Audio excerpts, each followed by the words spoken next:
వాడికి ఫోన్ చేసిందంట 4 సార్లు. వాడు ఫోన్ ఎత్తలేదంట.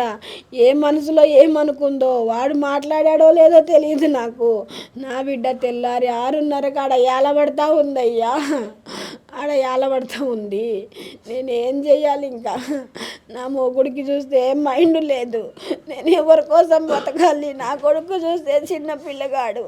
నేను ఎవరిని చూసుకొని బతకాలయ్యా? ఇంకా నాకు న్యాయం చేయండి అయ్యా. చనిపోయిన తర్వాత అబ్బాయికి చెప్పడం జరిగింది. అబ్బాయి పేరు ఏం పేరు? కిషోర్ అయ్యా. కిషోర్. ఆయనకి చెప్పిరా? చెప్పామయ్యా. నేను వాళ్ళ ఇంటికాడికి నేనే పోయా. నా బిడ్డ ఫోన్ చేసిందా నీకు? నా బిడ్డ ఏమన్నావు? నా బిడ్డ చచ్చిపోయింది రా, నేనే తీసుకొచ్చా. నాకు తెలీదు, చెప్పేవాళ్ళు ఎవరు లేరు.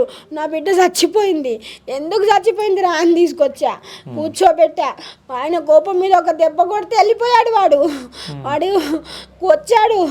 వచ్చినోడు నేను ఎందుకు సాగొట్టానని అనలేదు. నన్నెందుకు ఇంత బదలాం చేసావయ్యా అని కూడా అన్నా. నా బిడ్డని ఇంత అన్యాయం చేసావంటే ఏం మాట్లాడలే. వాడికి ఏడగొడతామో మేమని ముందే పోయి వాడి పిఎస్లో ఎదురు కూర్చున్నాడు. అయ్యో, మాకు ఇవన్నీ తెలీదు. నా మొగుడు చూస్తే లేడు నాకు. నేను ఎవరికి చెప్పుకోవాలి? ఆడకూతుని ఎందాక నీది కావాలి. నేను చెప్పండి అయ్యా మీరే, నేనేం చెప్పాలి? వాడు మంచిగా డబ్బు కట్టుకొని నేను వస్తా అని బెదిరిస్తున్నాడు. ఆయన పిఎస్లో ఉన్నాడా? పిఎస్లో ఉన్నాడయ్యా.